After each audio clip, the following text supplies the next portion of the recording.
Your spine straight, close your eyes, take a deep breath in and exhale.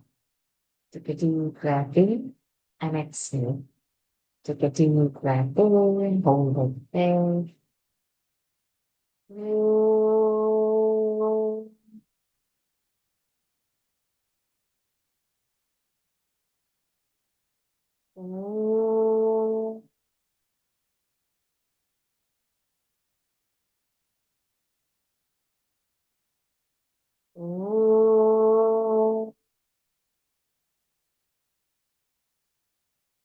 ओम श्री गणेशाय नमः। ओम श्री सरस्वत्यै नमः। ओम श्री गुरुभ्यो नमः। समस्त जन कल्याणे निरतं करुणामयं नमामि चिन्मयं देवं सद्गुरुं ब्रह्मविद्वरं सद्गुरुं ब्रह्मविद्वरम्। यो अन्तः प्रविश्य मम वाचमिमां प्रसुप्तां सञ्जीवयत्यखिलशक्तिधरस्वधाम्ना अन्यांश्च हस्तचरणश्रवणत्वगादीन् प्राणान्नमो भगवते पुरुषाय तुभ्यं। प्राणान्नमो भगवते पुरुषाय तुभ्यम्। हरिः ओम्। श्रीगुरुभ्यो नमः। हरिः ओम्।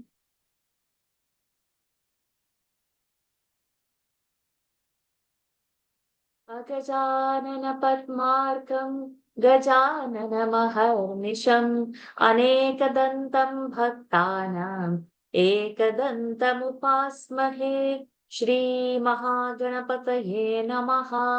गुरवे सर्वलोकानां भृषजे भवरोगिणां निधये सर्वविद्यानां दक्षिणामूर्तये नमः। अस्मद्गुरुचरणारविन्दाभ्यां नमः। ज्ञानानन्दमयं देवं निर्मलं स्फटिकाकृतिम् आधारं सर्वविद्यानां हयग्रीवमुपास्महे। श्रीहयग्रीवमूर्तये नमः। सरस्वति नमस्तुभ्यं वरदे कामरूपिणि विद्यारम्भं करिष्यामि सिद्धिर्भवतु मे सदा। श्रीमहासरस्वत्यै नमः। उमाकोमलहस्ताब्जसम्भावितललाटकम् हिरण्यकुण्डलौ वन्दे कुमारं पुष्करस्रजम्। वेट्रिवेल् मुरुगनक हर हरो हर।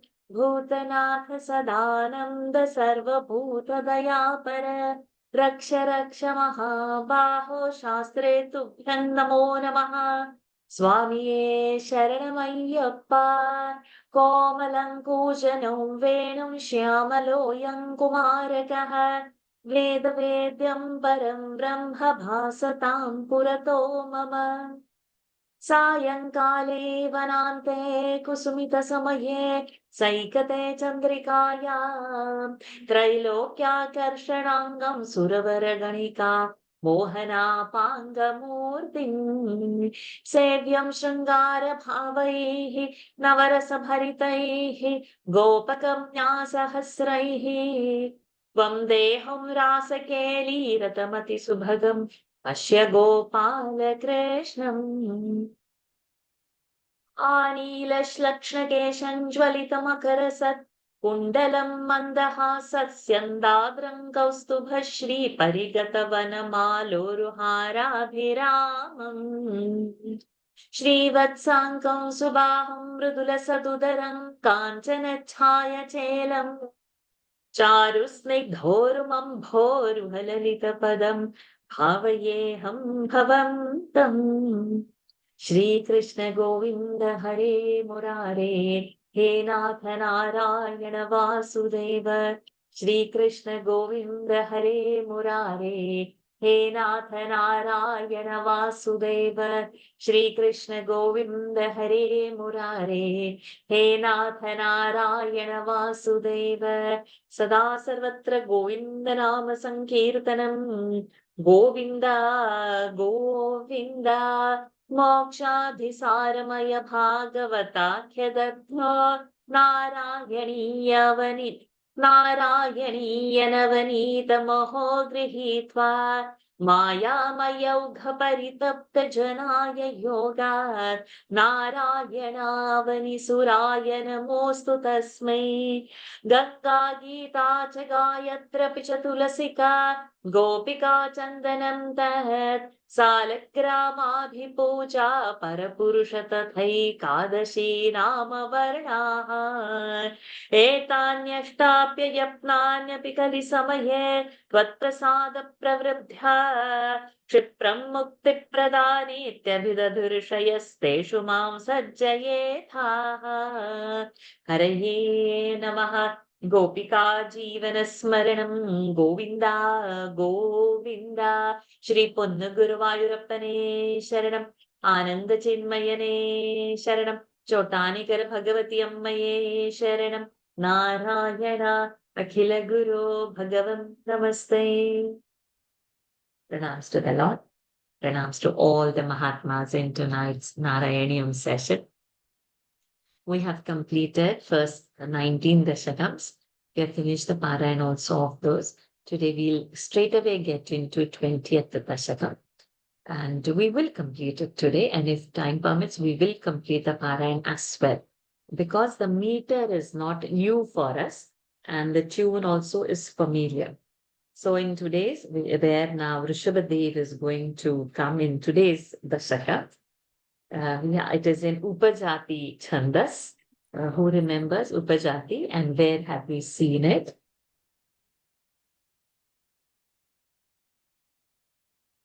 Dashakam 8, I think the last two Dashakams.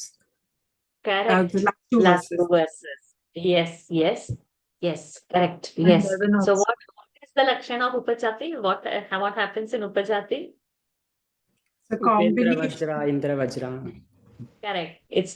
So Upajati means where there are two chandas. When it is in combination, Upajati happens.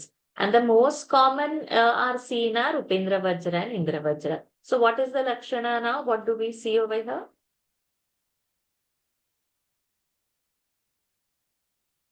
Quick.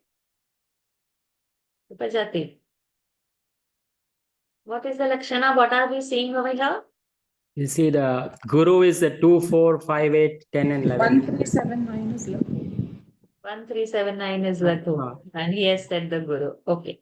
So it alternates. So how many syllables are there total? 11. Okay. And then in the second line? 11 and 11 and 11 only. The Yeah. difference between the Laghu Guru, depending upon which it is going to happen. Okay. Clear. So now let us start. Yay, I have got my 3 little ones. Okay. Spotted them. I thought, where did you go? See, next week we are having Parayan of 1 to 20. Okay. Soon after the class, I'll be putting up the roster to streamline the process and to make sure we complete all 20 Dashakams in 1 hour. We will take one Dashakams and we will prepare that and come so that our speed, our pronunciation will be nice. I want you 3 to just look at for the WhatsApp message soon after the class so that you 3 reserve your spots. Otherwise, you will not get, and then my chanting is not going to be complete without you. Okay. Each one of you take separate Dashaka. Okay. Here. Everybody else, you all have heard it. So I will not tell separately, but they had missed the starting. So next week we have the 20 Dashakam. Oh wow, that's like one landmark we are reaching next week. And that capacity to do that means it's amazing because 1/5 of the journey is completed. Okay, so let us start. Dashakam 20, Rishabha Yogishwara Charita Varana. Anika, we are starting first with you. Priyavratasya Priyaputra Bhutat. The ending. प्रियव्रतस्य प्रियपुत्रभूता Agnidharaja Hinapihi.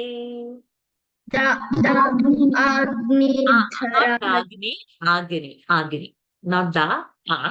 because that the half the bhutat. So that was a sandhi, that's why it became the. We broke the sandhi, it became bhutat, half the. What is remaining is only a. When we will join bhuta dagnidra for the next, when we combine, that time we are going to say bhuta dagni together. But now bhutat the has gone, balances a. Agnidra raja dudito hinabhihi. Agnidraja dudito hinabhihi. So Rajat Udito. Raja Dudito Hinabhihi. Okay. Tvam Drishtavanishtatamishti Madhye. Tvam drishtava nishtadamishti madhye. Tavaiva Tushtei Kritayatnya Karma. Tavaiva tushyai kritayajna karma. प्रियव्रतस्य प्रियपुत्रभूतादाग्निध्र राजा दुदितो हिनाभिः. प्रियव्रतस्य प्रियपुत्रभूतादाग्नित्रराजा दुदितो हिनाभिः.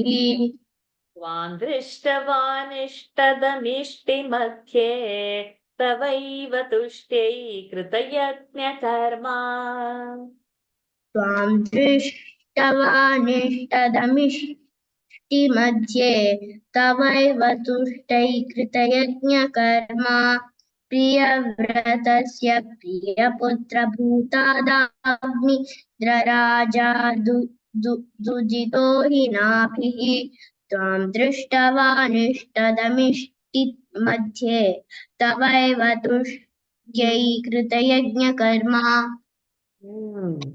So Priyavratasya Shashti of Priyavrata, Priyavrata's Priyaputra, Priyavrata's son. Oh, I heard a big sound again. I should tell you what's happening all around the house. Mangoes are falling thud, thud, thud with big, big sounds, even in the night, day, anytime. Which of the rooftop it falls, there, this side is a tin, so there is a different noise. This side is a mud, there is a different noise. That side is a tile, there is a different noise. And there's like so many mangoes. If y'all arrange courier, y'all please take it. It's like that. So many mangoes and not a soul to eat it. That's the condition of it. So I again heard one thud as though offering a prasad over here. So Priyavrata's Priyaputra son, who Agnidhra. So that Raja. So he was the king. And from Agnidhrat, the Rajat, that is then Agnidhra Rajat. So Priyaputra Bhutat from Priyavrata's Agnidhra, from Agnidhra, who has born Nabhi. So Nabhi is born out of him.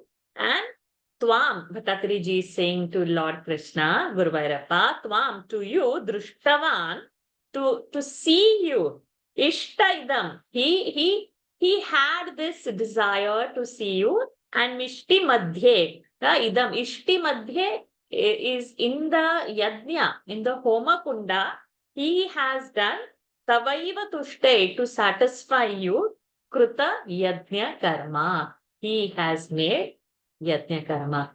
Was I not audible in between? It is breaking.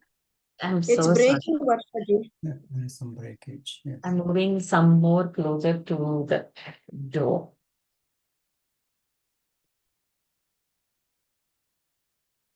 You all can always stop me if I break, then I can repeat it. Or I can type and tell me also that it has stopped. If the internet did stop. Okay, so Priyavrata's son, who is Agnidhra, from Agnidhra Raja, there is Nabhi, son born. And this Nabhi, to see Lord Krishna, he has made Yajna. And he has invoked him in that. And Lord was, of course, satisfied with his Yajna. And he got darshan also. And he saw also Nabhi. So this is the starting of the story now. Priyavratasya Priyaputra Bhutadagnidhra Raja Dudito Hinabhihi Tvam Drishtavanishtamishtamabhye तवैव तुष्ट्यै कृतयज्ञकर्मा अभिष्टुतस्तत्र मुनीश्वरैस्त्वम् अभिष्टुतस्तत्र मुनीश्वरैस्त्वं राज्ञस्वतुल्यं सुतमर्थ्यमानः राज्ञस्वतुल्यं सुतमर्थ्यमानः स्वयं जनिष्येऽहमिति ब्रुवाणः स्वयं जनिष्येऽहमिति ब्रुवाणः तिरोदधा बर्हिषि विश्वमूर्ते तिरोदधाबर्हिषि विश्वमूर्ते अभिष्टुतस्तत्र मुनीश्वरैस्त्वं राज्ञस्वतुल्यं सुतमर्थ्यमानः अभिष्टुतस्तत्र मुनीश्वरैस्त्वं राज्ञस्वतुल्यं सुतमर्थ्यमानः स्वयं जनिष्येऽहमिति ब्रुवाणः तिरोदधा बर्हिषि विश्वमूर्ते यं जनिष्येऽहमिति ब्रुवाणः तिरोदधाबर्हिषि विश्वमुक्ते अभिष्टुतस्तत्र मुनीश्वरैस्त्वं राज्ञस्वतुल्यं सुतमर्थ्यमानः स्वयं जनिष्येऽहमिति ब्रुवाणः तिरोदधाबर्हिषि विश्वमूर्ते So abhishtutaha means abhishtutaha is to praise. So now King, just see this visualization. King Nabhi is doing the yajna, and he's doing a special yajna to see the Lord, and he sees the Lord. So all the munis, Munishwarai, all those munis who were there around, Tvam abhishtutaha, they began to praise the Lord. They started singing the stotrams and stutis of the Lord, having seen. And then they said, Radnyaha, for the king, Swatulyam, like you, Sutamarthyamanaha, like you, the king must have the son. Arthamanaha, prayed. Means munis are praying for the darshan that they got, like Nabhi should get a son who should be like Lord only. Like that the Muni. Now the Lord has come in front, so the moon or they ask like that. Then what did the Lord say? Swayam janishyeham iti bruvanaha. That time Lord say, I will myself be born. Having said this, iti bruvana, having said this, aham janishye, I will be born, taking birth. Tirodadha, he disappeared. Where? Barhishi, in the yajna. Oh Vishwamurte. Oh, the Lord of the universe, when the Munishwaras were singing stuti for you, and they asked for the king Nabhi that he should get the son like you, God said, okay, I will be born. And then he disappeared in that yajna kunda. Abhishtutastatra munishwaraistvam rajnyasvatulyam sutamarthamanaha swayam janishyeham bruvanaha tirodadha barhishi vishwamurte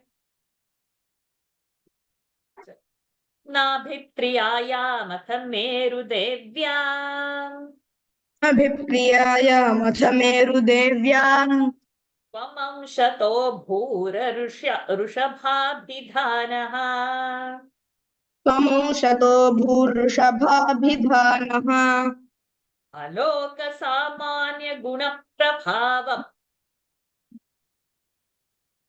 I'll continue. You will take it. Yeah. अलोकसामान्यगुणप्रभाव प्रभाविताशेषजनप्रमोदः अलोकसामान्यगुणप्रभाव प्रभाविताशेषजनप्रमोदः. Excellent. नाभिप्रियायामथ मेरुदेव्याम् त्वमंशतो भूर्षभाभिधानः नाभिप्रियायामथ मेरुदेव्याम् त्वमंशतो भूर्षभाभिधानः अलोकसामान्यगुणप्रभाव प्रभाविताशेषजनप्रमोदः अलोकसामान्यगुणप्रभाव प्रभाविताशेषजनप्रमोदः. नाभिप्रियायामथ मेरुदेव्याम् त्वमंशतो भूर्षभाभिधानः लोकसामान्यगुणप्रभावप्रभाविताशेषजनप्रमोदः.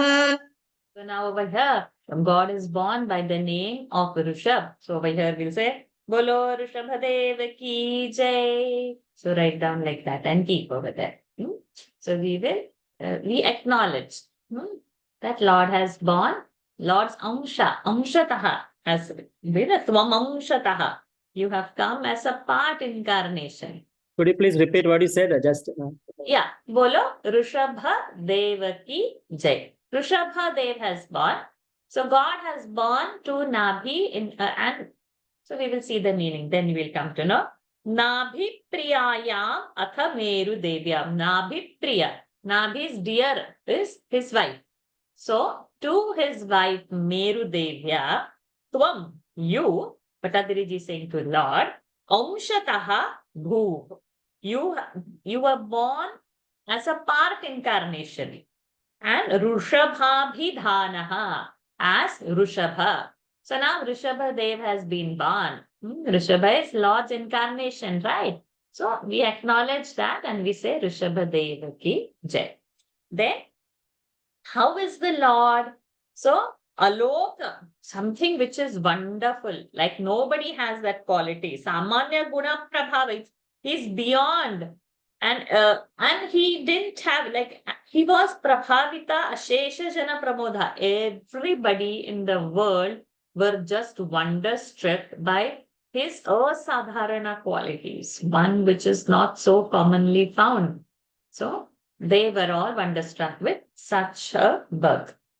Nabhipriyaya mathameru devyam tvamamshato bhurishabhabhidhanaha Aloka samanya guna prabhava prabhavitashesha jana pramodaha. All the dvitvas, samanya guna prabhava prabhavitashe jana pramodaha. Or in that both lines we should hold our dvitvas.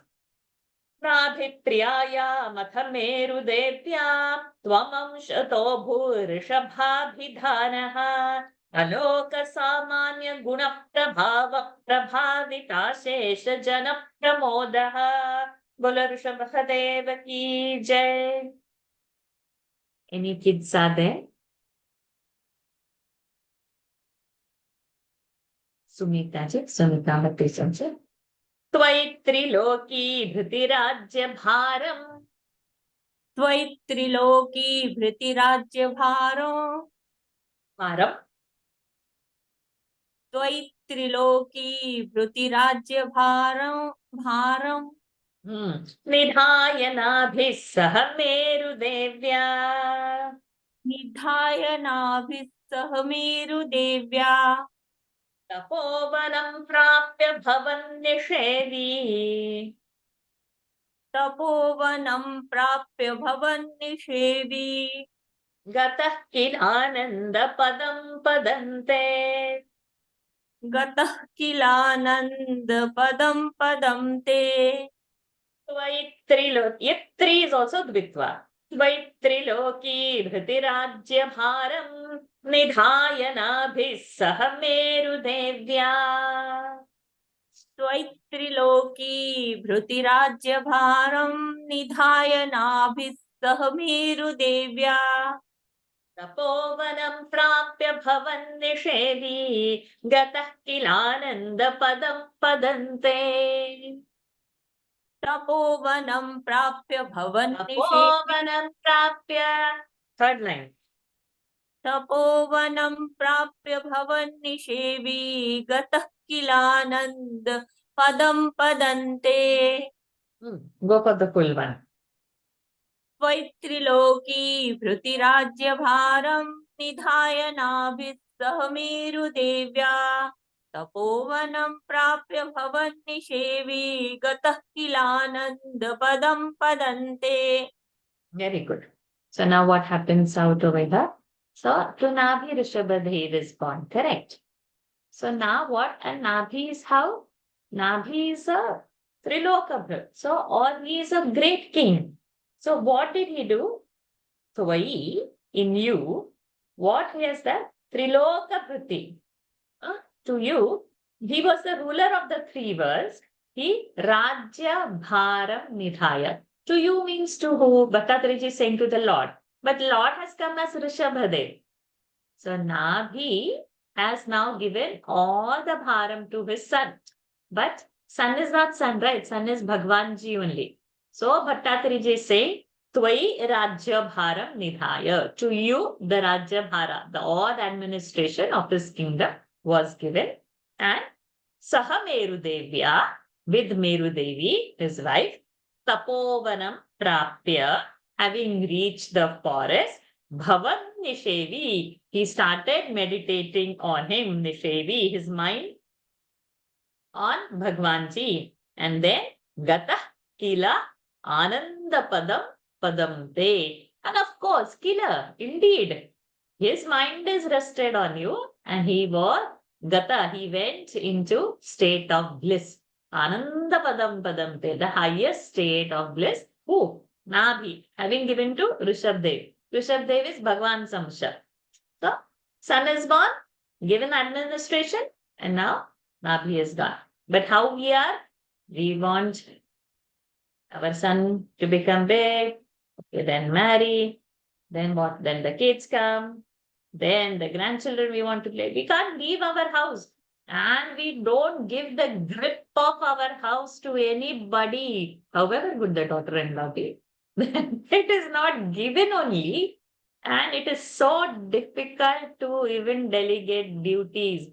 You feel, oh, you'll become insignificant, then who will ask me? So hold the power, hold the power, hold the house, hold the power.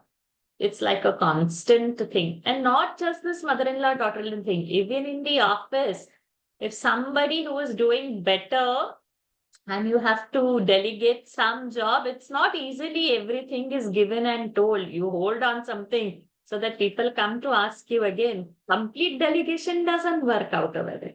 Any meeting, any presentation, not one thing is held back. So that your importance is not, you don't give up everything, we hold on. But here, Triloka Bhrat, he has given who? Nabhi, and he's gone to he's a king. And of all the three universes, and still he has given it up. So many things we have to learn from each character that comes.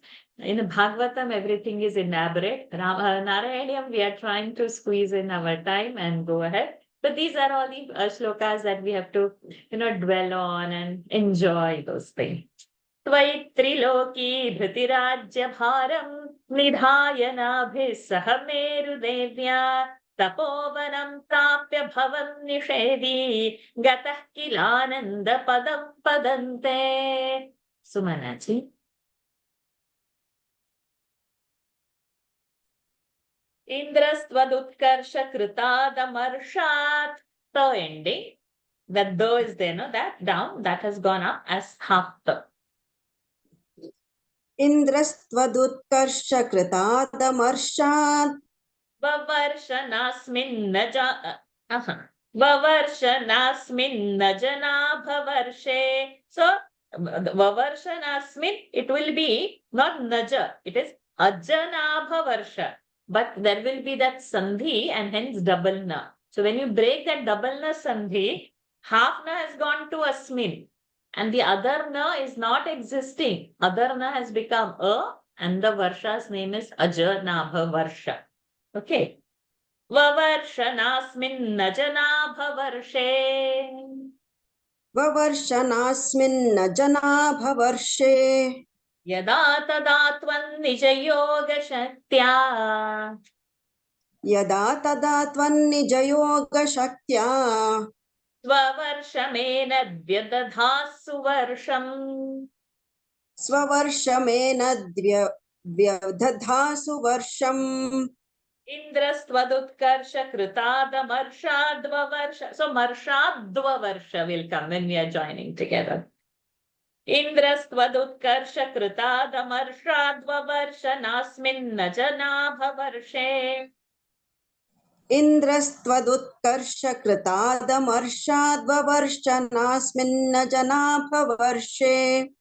यदा तदा त्वन्निजयोगशक्त्या स्ववर्षमेनद्व्यदधासु वर्षम् यदा तदा त्वन्निजयोगशक्त्या स्ववर्षमेनद्वयद् स्ववर्षमेनद्व्यदधासु वर्षम् व्यदधासु वर्षम् स्ववर्षमेनद्व्यदधासु वर्षम् very गुड इन्द्रस्त्वदुत्कर्षकृतादमर्षाद्ववर्षनास्मिन्न जनाभवर्षे यदा तदा त्वन्निजयोगशक्त्या स्ववर्षमेनद्व्यदधासु वर्षम्. So one day what has happened? Indra, as usual, Tvad Utkarsha, your Utkarsha, means Utkarsha is something fulfilling, lot of abundance, seeing your abundance, means Rishabhadevas. But Adariji is saying to the Lord, your abundance. So Indra, Tvad Utkarsha Krutat Amarsha. Amarsha, he got jealous. Indra got jealous of Bhagwanji, Bhagwan Rishabhadevji. And Vavarsha na asmin, and he did not, and he withheld the rain. He did not allow the rains in that Ajanabha Varsha. In the region, in the kingdom called as Ajanabha, Indra, out of jealousy of Rishabhadev, withheld the rain. Then Yada. So when this happened, Yada, when Indra did like that, Tada, that time, Tvam, you, Nija Yoga Shaktya, by using your Yoga Shakti, your yogic powers, Swavarshamena Vyadadhaha. Suvarsham. You brought so much abundance rain in that Ajanabha Varsha. Before the name, India had this Bharata Varsha, and before Bharata Varsha, India's name was Ajanabha Varsha. So in this region, so we get all this. When did the name Bharat happen? All this will come. So it is in this time. So it was Ajanabha name that time. Indrastvadutkrsha kritadamarshadvavarshanaasmin Ajanabha varshe yada tada tvam nijayoga shaktya swavarshamenadvyadadhasu varsham. Okay, Sachinji. Swanaji, you had chanted the whole verse, right? Okay. I don't know why I tend to. Next. Jitendra Dattan Kamanin Jayantim. Ma half has gone up. Huh? Jitendra Dattan Kamanin Jayantim. Athodvahanat Maratashayopi. Athodvahanat Maratashayopi. Ajijanastattra Shatantanujan. Hafna. Ajijanastattra Shatantanujan. Then Hafna has gone up. So balance is A. So we should start with A. Eshang Kshitisho Bharatogra Janma. Eshang Kshitisho Bharatogra Janma. Jitendra Dattan Kamanin Jayantim Athodvahanat Maratashayopi. Jitendra Dattan Kamanin Jayantim Athodahannat Maratashayopi. Ajijanastat. I didn't do that. Ajijanastattra Shatantanujan Eshang Kshitisho Bharatogra Janma. Ajijanastattra Shatantanujan Eshang Kshitisho Bharatogra Janma. Jitendra Dattan Kamanin Jayantim Athodahannat Atmaratashayopi. Ajijanastattra Shatantanujan Eshang Kshitisho Bharatogra Janma. We just spoke about Bharat and it is over here only, not very fast. Jitendra Dattam. So, Jitendra. Bhagwanji has defeated Indra. So, the one you have won, that Indra whom you have defeated, or in other words, whom you had won that Indra, Datta, he gave Kamaneem, beautiful Jayanti. Huh? So he gave he gave beautiful Jayanti. And what? Udvahan. Udvaha is to marry. So Atmarathashaya. Bhagwanji is in his own bliss. Though Atmarataha Bhagwanji is, Indra gave Jayanti and Bhagwanji married that Jayanti. Okay. And then Ajijanaha, he gave out of her Shatam Tanujam. 100 sons were born, 100 children were born to Jayanti. And Esham Shitishaha Bharataha Agrajanma. Out of all those 100, that Agrajanma, that first son, his name was Bharata. Okay. So now this kingdom of Ajanabha Varsha, and now this Bhagwanji, Rishabhadevji marrying Jayanti. From Jayanti getting 100 sons. Out of that 100 sons, the first one is called Bharata. From that only Bharatvarsha has come. Jitendra Dattan Kamaneem Jayanti Athodvahanatmaratashayopi Ajijanastattra Shatam Tanuja Esham Shitisho Bharatograjanma. Sahana.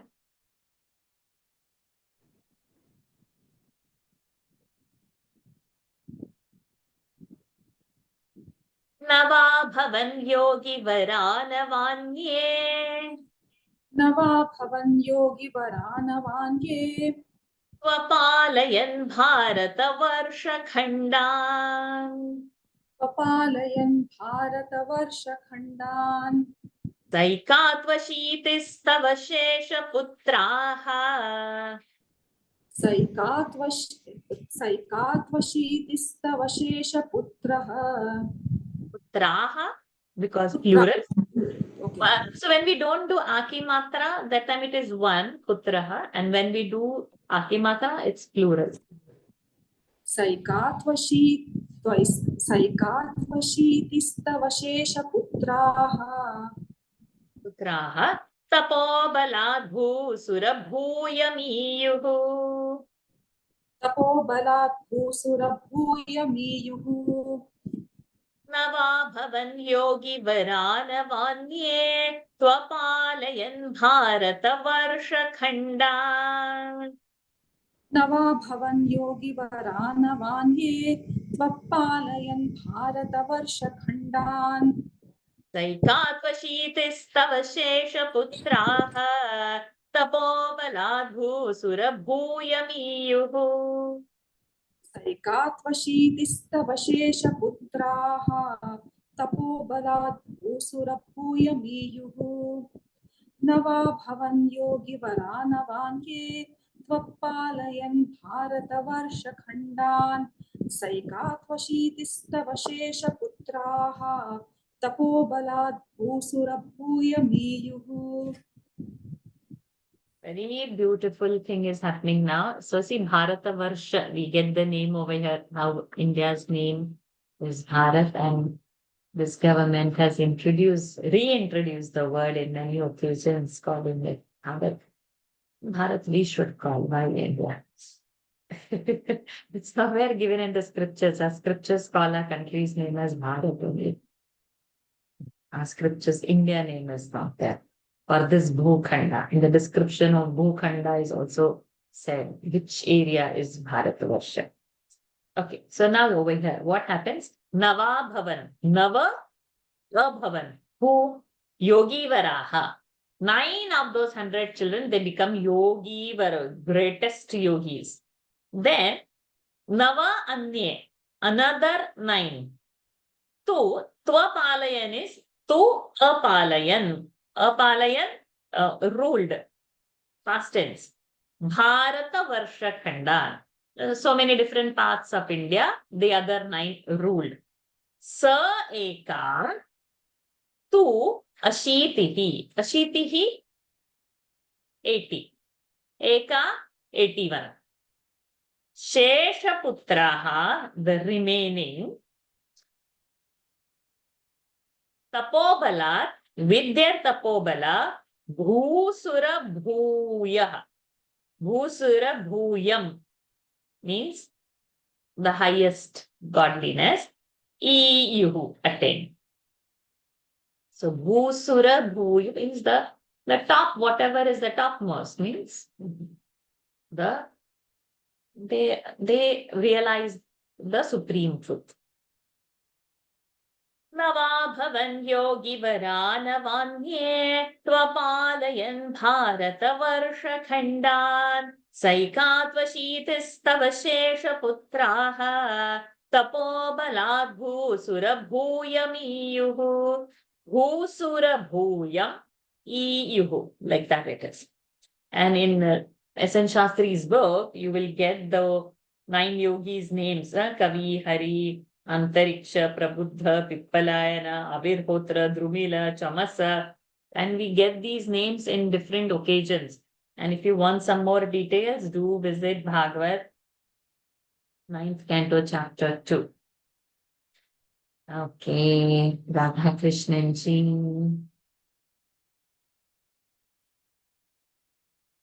Uktva sutebhyot munindra madhye. Uktva sudebhyo dhammunindra madhye. Madhye dhamah prana. Uktva sudebhyo dhammunindra madhye. Virakti bhaktyannvita mukti margam.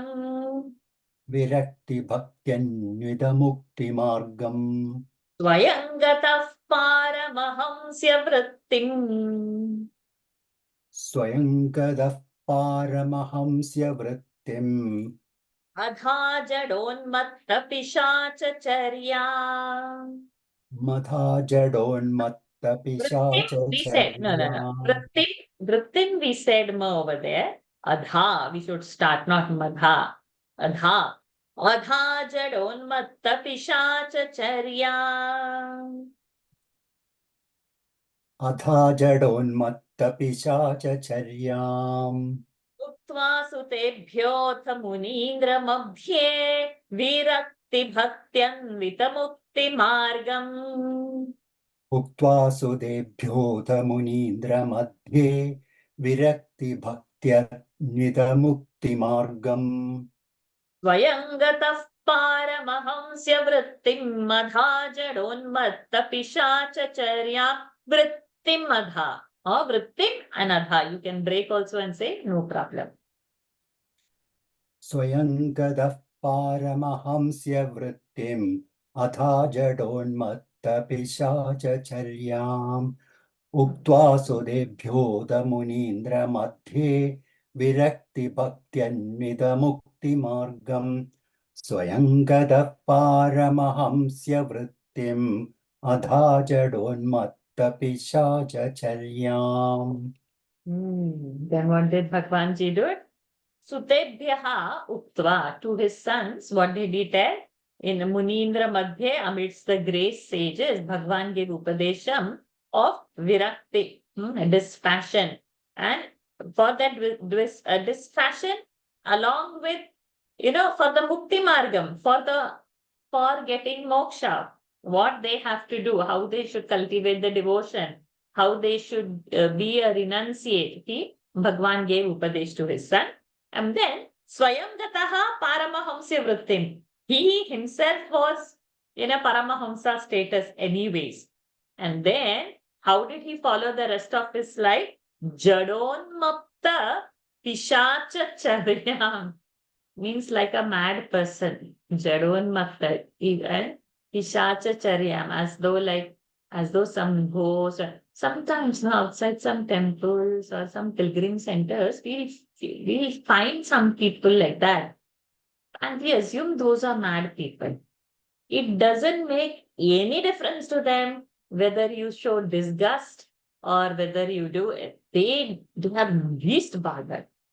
Just watch out such people with a different eye, and then we will see what taste they carry in their eyes. We ignore them as madmen, but watch out on the pilgrim places. Other places also there will be there, but that time we will not get eyes to see. But because of the Mahima of the Tirthasthana, we get some purity in the eyes to see what we have to see. So like that, then he carried out. Adha is down. He followed some lower ways of living. He did follow. Adha, he followed.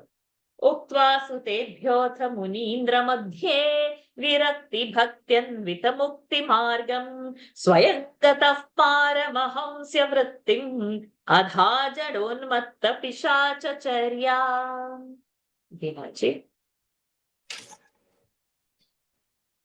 परात्मभूतोऽपि परोपदेशम् परात्मभूतोऽपि परोपदेशम् कुर्वन् भवान् सर्वनिरस्यमानः.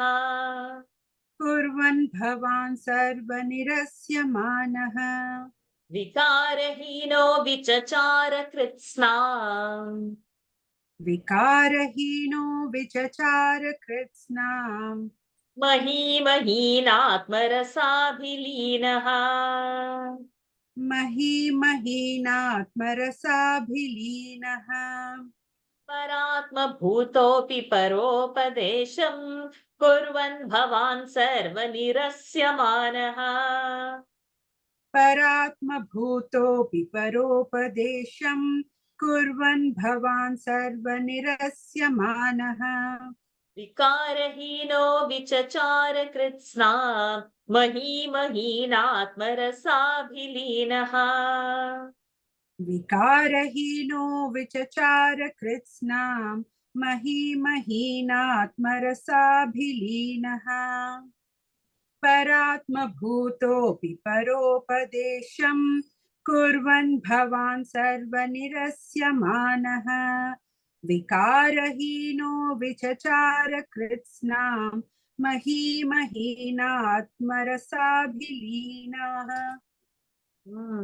So now thereafter what Bhagwanji is doing.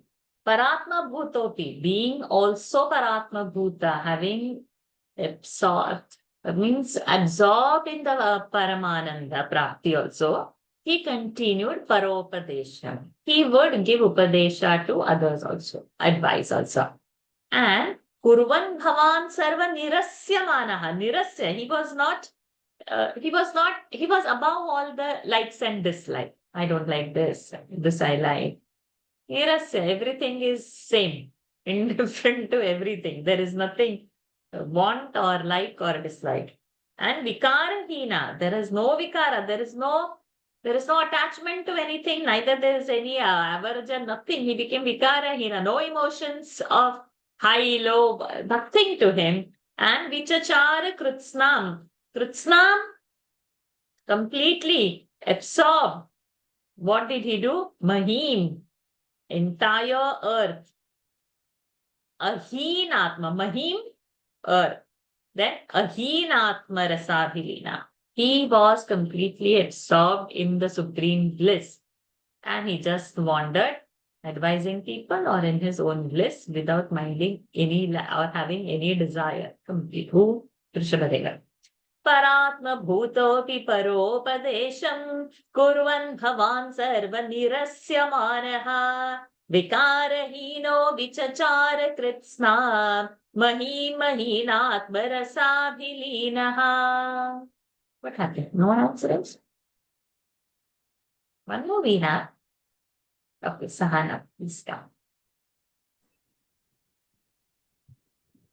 Shayuvratango Mrugakakacharyaam शयुवृतं go मृगकाय काकचर्याम् Chirancharannapya Param Swarupam चिरञ्चरन्नाप्यपरं स्वरूपम् Param Mukara Davartanga Kutakachale Tvam तवाहृताङ्गः पुटकाचले त्वम् Tapan Mamapa Kuruvatanatha तापान्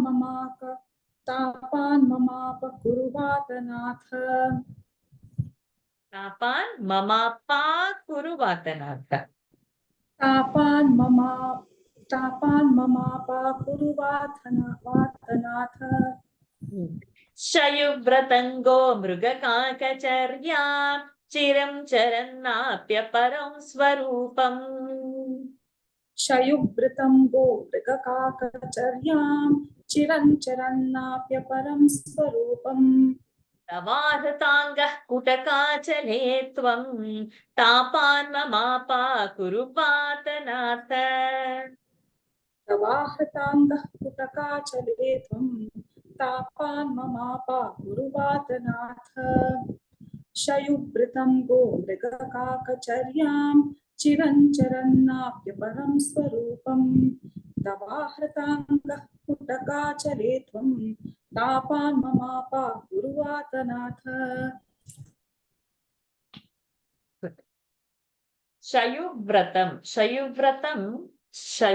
Shayuvratam is life of a python.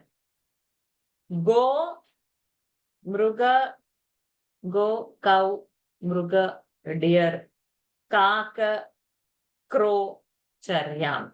Life of these cow, deer, crow.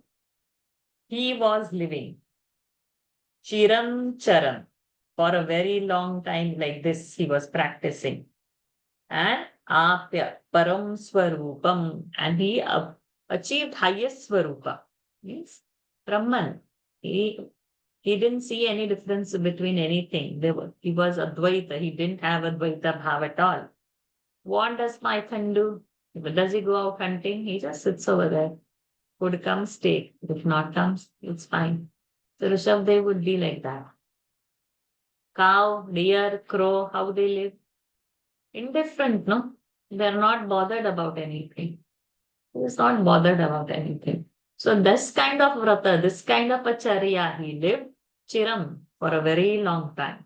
Then one day in Kutakachala, somewhere in Karnataka, near that Kurg mountains, Davartangaha, with the forest fire, his body got burnt. Tapan mama apakuru vartanata. Oh Guru Vairappa, you've done so many miracles. My papas, my tapas, you please take away. Shayuvratango brigakakacharya chiranjarannapya param swarupam davahatangah kutakachale tvam tapan mamapa kuruvatanatha Sada sarvatra Govinda Rama Sankirtanam Govinda Govinda Narayana Akhila Guru Bhagavam Namaste. And with his krupa, well before time we have completed even this beautiful Dashakam. Next week, of course, all the 20 Dashakam Parayan we will do in the class. Now we have Parayan for this 20th Dashakam. Please raise hands, those who want to. We can do multiple Parayans also, irrespective. Whoever wants to chant, raise hands. Once the hand raising is stopping, then only I'll distribute the verses so I know to whom to give how many. So far only 7. Not even 25%, huh?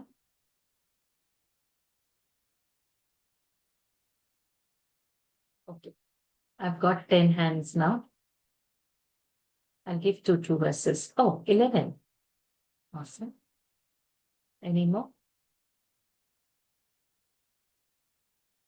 Okay. We will do 2 rounds. 11th hand is of my triple kids. So I'll give them a different one. So first, just remember what you have to chant. 2 verses. 2 we will give, and we can do 3 rounds. 6 minutes are there. We can do 3 rounds. We will do 2 verses. Sumanaji 1, 2. Sumita Batija 3, 4. Nikhila 5, 6. Pushpaji 7, 8. Sajivji 9, 10. 1 round over. Radhakrishnanji 1, 2. Sahana 3, 4. Geeta Murli 5, 6. Shobhaji 7, 8. Beenaji 9, 10. And second round over. And Arjun, Anish, Anika will do the whole thing. Anika will take 1, 2, 3. Anish will take 3, 4, 5. And Arjun will end it. Okay. So we will have 3 parallels, 3 rounds. Excellent. Ma'am, Over- sorry. Regarding 20, it's very tough for me to read in Sanskrit. Sorry, ma'am. I thought full verse. I thought old verse. Sorry, ma'am. Full verse, two full verses. Of the 20 is same. very. No, I have to practice. Sorry, ma'am. I thought it is old chapter. Sorry. Okay, when your turn comes, I will chant it out because now we have given the order. You can Thank you. just don't remove your hand, just remain like that only. Okay, Thank you. let us start. Over to you. प्रियव्रतस्य प्रियपुत्रभूतादाग्निघ्रराजादुदितो हि नाभिः त्वां दृष्टवानिष्टदमिष्टिमध्ये तवैव तुष्ट्यै कृतयज्ञकर्म अभिष्टुतस्तत्र मुनीश्वरैस्त्वं राज्ञस्वतुल्यं सुतमर्थ्यमानः स्वयं जनिष्येऽहमिति ब्रुवाणः स्थिरो दधाबहर्षि विश्वमूर्ते. When you say Bruvanaha, Visarga has given, so you should not say Stiro. Then Tiro should start because you have broken the Sandhi, Visarga has come. Okay. स्वयं जनिष्येऽहमिति ब्रुवाणः तिरो दधाबहर्षि विश्वमूर्ते. नाभिप्रियायामथ मेरुदेव्यां तोमंशतो भूरिषभाभिधानः आलोक सामान्य गुण प्रभावः प्रभाविता Prabhava, Dvitva. There is no Prabhavaha over there. Aloka, not Aloka. Aloka Samanya Guna Prabhava Prabhavita Shesh. Okay. आलोक सामान्य गुण प्रभाव प्रभाविता शेष जन प्रमोदः त्वैत्रिलोकी भृतिराज्य भारं निधाय नाभिः सह मेरुदेव्या तपोवनं प्राप्य भवन निषेवी गतः किलानंद पदं पदन्ते. Very good. इन्द्रस्वदुत्कर्षकृतादमर्षात् ववर्षनास्मिन्न जना भवर्षे यदा तदा त्वन्निजयोगशक्त्या स्ववर्षमेनद्व्यदधा स्ववर्षम् यदधा सुवर्षम् जितेन्द्रदत्तां कमनीं जयन्तीम् अथोद्वहन्नात्मरताशयोऽपि अजीजनस्तत्र शतन्तनूजां येषां क्षितीशो भरतोऽग्रजन्म. नवा भवन् योगिवरा नवान्ये त्वपालयन् भारतवर्षखण्डान् सैकात्वशीतिस्तव शेषपुत्रास्ततो सैकात्वशीतिस्तव शेषपुत्राः तपोबलाद् भूसुरभूयमीयुः उक्त्वा सुतेभ्योऽथ मुनीन्द्रमध्ये विरक्तिभक्त्यन्वितमुक्तिमार्गम् स्वयं गतः पारमहंस्य वृत्तिम् अधा जडोन्मत्तपिशाचचर्याम्.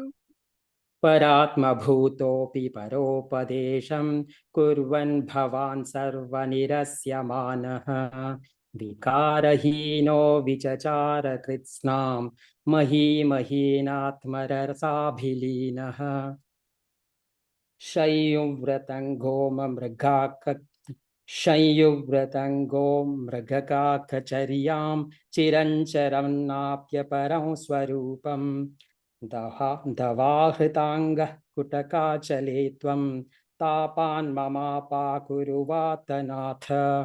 सदा सर्वत्र गोविन्द नाम संकीर्तनं गोविन्द गोविन्द नारायण अखिल गुरो भगवन् नमस्ते.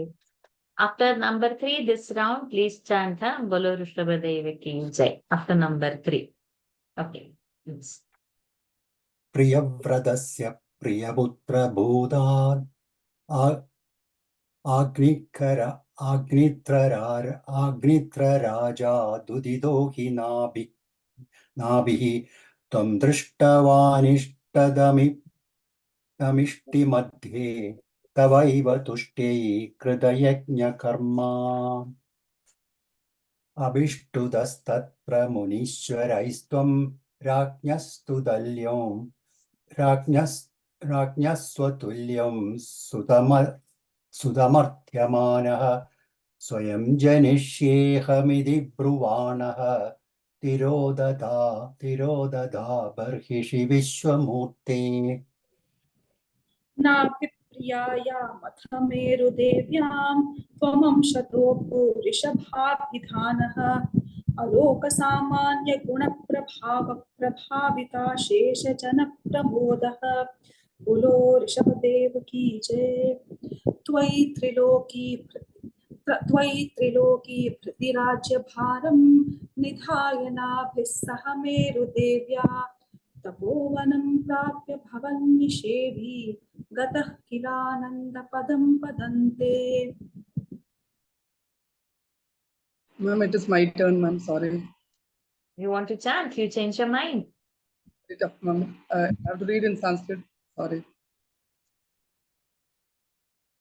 इन्द्रस्त्वदुत्कर्षकृतादमर्षाद्ववर्षनास्मिन्न जनाभवर्षे यदा तदा त्वन्निजयोगशक्त्या स्ववर्षमेनद्व्यदधासु वर्षम् जितेन्द्रदत्ताङ्कमनीं जयन्ती हथोद्वहन्नात्मरताशयोऽपि अजीजनस्तत्र शतं तनूजान् येषां क्षितीशो भरतोऽग्रजन्मा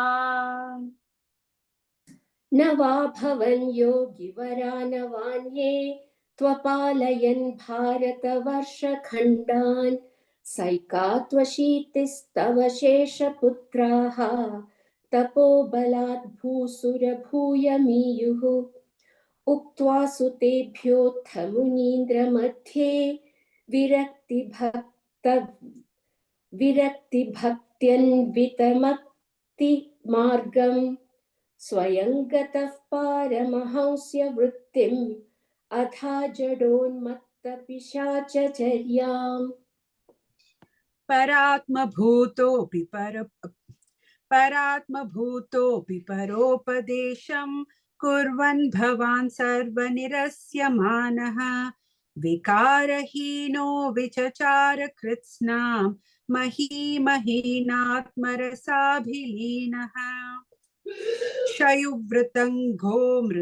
शयुवृतङ्गो मृगकाकचर्यां चिरञ्चरन्नाप्यपरं स्वरूपं दवाहृताङ्गः कुटकाचले त्वं तापान् ममापाकुरुवात नाथ। सदा सर्वत्र गोविंद नाम संकीर्तनं गोविंदा गोविंदा। नारायण अखिल गुरु भगवन् नमस्ते। प्रियव्रतस्य प्रियपुत्र भूतादाग्निधराजा दुदितो हिनाभिः त्वां दृष्टवानिष्टदमिष्टमध्ये तवैव तुष्ट्यै कृतयज्ञकर्मा अभिष्टुतस्तत्र मुनीश्वरैस्त्वं राज्ञः स्वतुल्यं सुतमर्थ्यमानः स्वयं जनिष्येऽहमिति ब्रुवाणः तिरोदधा बर्हिषि विश्वमूर्ते नाभिप्रियायामथ मेरुदेव्यां त्वमंशतो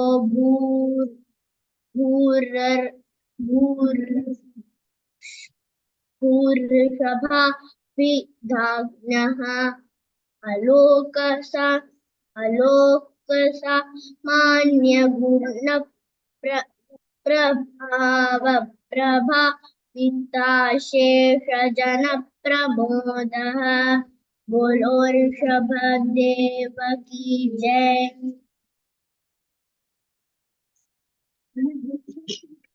त्वयि त्रिलोकी भृतिराज्यभारं निधाय नाभिस्तः मेरुदेव्या तपोवनं प्राप्य भवन्निषेवी गतः किलानन्दपदं पदन्ते इन्द्रस्त्वदुत्कर्षकृतादमर्षाद्ववर्षणस्मिन्न जनाभवर्षे यदा तदा त्वं निजयोगशक्त्या स्ववर्षमेनद्य वर्षम् चिदेन्द्रदत्तां कमनीं जयन्तीमथोद्वहन्नात्मरतो मरताशयोऽपि अजीजनस्तत्र शतं तनूजानेषां क्षितीशो भरतोऽग्रजन्मा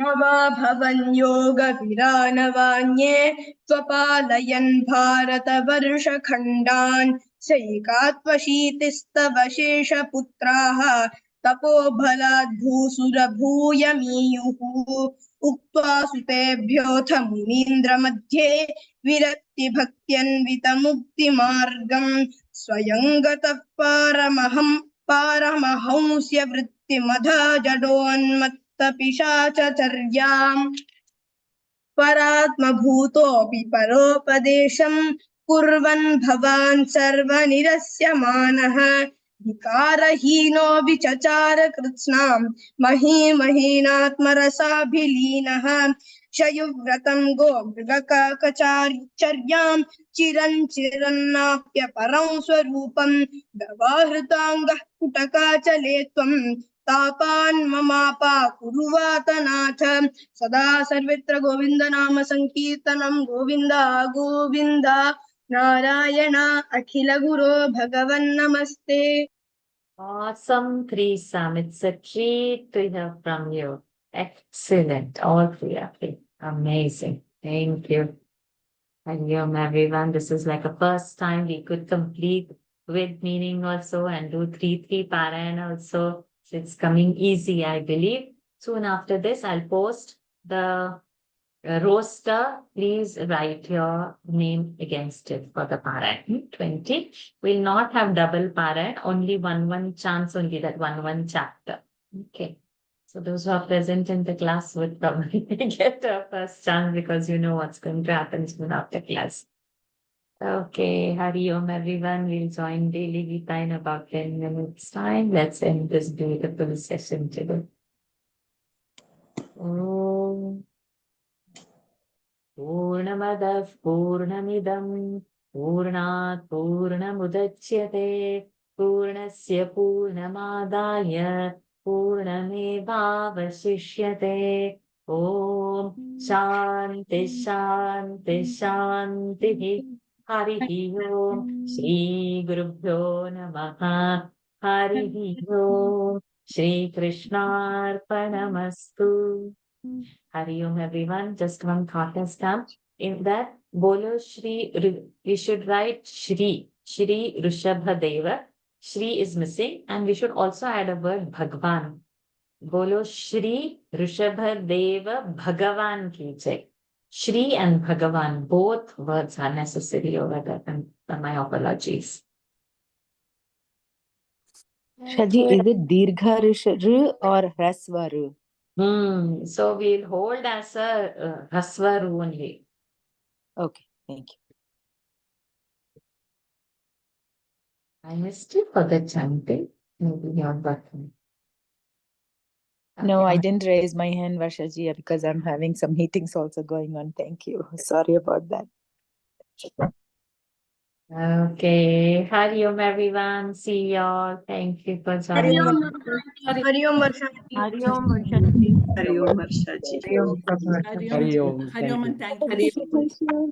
Hari Om Thank you, Varshaji. Thank you. Say Hari Om. Lalita ji also I missed in the chanting. No, I was traveling from office. No, that is, I used to listen to your this thing. And I could not raise my hand. So she left now. Okay. Okay, that's it. Thank you. Next time. Thank you so much. Thank you. Hari Om. Fine, Varshaji. About you, Varshaji? I'm awesome, no? Default status is awesome. So there is nothing second. I have been listening to you, but I could not raise my hand.